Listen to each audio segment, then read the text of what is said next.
For generations, gardeners have been told that the secret to rich compost is turning it constantly. But what if that wasn't true? What if a method older than the printing press could heat a compost pile naturally? No pitchforks, no sweating, no constant flipping.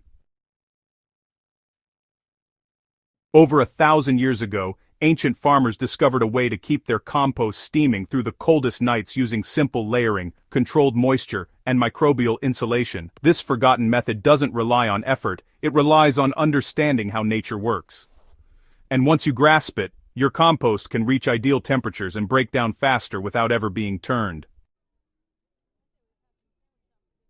The trick comes from the same soil wisdom that kept medieval and monastic gardens fertile through every season. They didn't waste time flipping piles, they built compost mounds that breathed, heated, and decomposed naturally by using oxygen pockets and moisture control. It wasn't a chore, it was a living system. Modern gardeners can replicate this same method today with nothing but patience and a few smart adjustments in layering. The secret lies in building the compost to heat itself from the inside out. So, when you turn compost, what you're really doing is trying to bring oxygen to the center. But, honestly, that's just a temporary fix, because every single turn lets out the heat and gases that those microbes worked so hard to build up. The ancient trick works a bit differently. It keeps oxygen flowing inside the pile right from the start, which lets those microbes thrive without being disturbed. The heat builds up naturally, often reaching well over 140 degrees Fahrenheit, which is hot enough to destroy pathogens and weed seeds while also creating just the right conditions for decomposition. The principle is actually pretty simple. The structure of the pile itself takes the place of manual turning. Farmers in old Europe and Asia would build compost like loaves of bread, airy, domed, and packed with internal channels. They used rough stalks, hollow reeds, and even thin twigs as their base layers. Those air pockets worked like chimneys, letting gases escape and allowing oxygen to move inward. The rest of the pile would stay perfectly balanced, warm, damp, and really active. The ancient layering method creates heat without collapse. To make this work today, the key is in how you layer your materials. Start with a thick, coarse base, something that won't compact easily. Cornstalk sunflower stems or small dry branches are ideal. This first layer, roughly 8 to 10 inches thick, acts as a ventilation grid. Above that goes your first green layer, kitchen scraps, grass clippings, or fresh manure. Then add a brown layer, dried leaves, straw, or shredded cardboard, to balance the nitrogen. Each layer should be around 4 inches thick, with the ratio roughly 2 parts brown to 1 part green.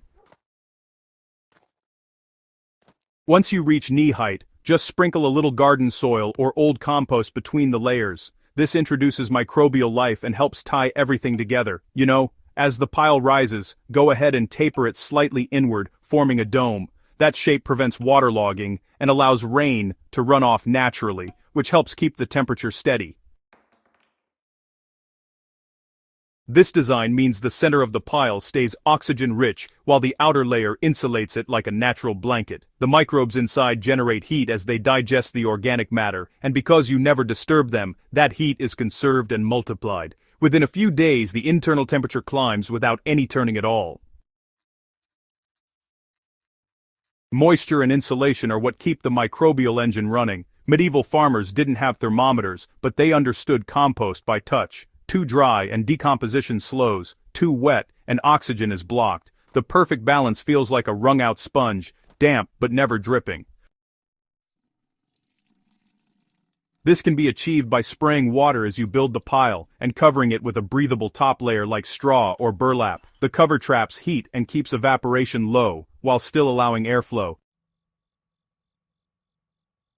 In colder regions, farmers added a thick outer crust of old straw mixed with manure or clay. This acted as a thermal shell that kept the inner compost warm even through frost. The reaction inside is purely biological. Microbes break down the nitrogen-rich materials, generating energy in the form of heat. The more stable the environment, the harder they work. To keep your pile active through winter, rebuild its outer shell with more carbon-rich material every few weeks. You're not turning the compost, just feeding the insulation. If done correctly, you'll find that the center remains warm to the touch even when the ground around it is frozen solid. That's the power of microbial heat harnessed through structure rather than effort. The process, really completes itself if you trust the layering system. Once your pile reaches about waist height, just cover it with one last layer of straw, soil, or even old compost to lock in moisture and heat, and then, honestly, just walk away. Within 4 to 6 weeks, depending on the weather and the materials you used, the core temperature will have cycled through its peak phase and started to cool naturally. That's the signal right there that decomposition is complete. You'll uncover dark, crumbly humus underneath, a soil conditioner richer than anything you'll ever find bagged in stores. If you want to extend the heating phase, simply feed the pile from the top with new organic matter every few weeks. The old material below will continue breaking down, while the new layers keep microbial activity alive. It's a living compost system, not a batch process. The result is a steady flow of humus with zero manual turning. For gardeners managing several beds, this system saves both time and energy.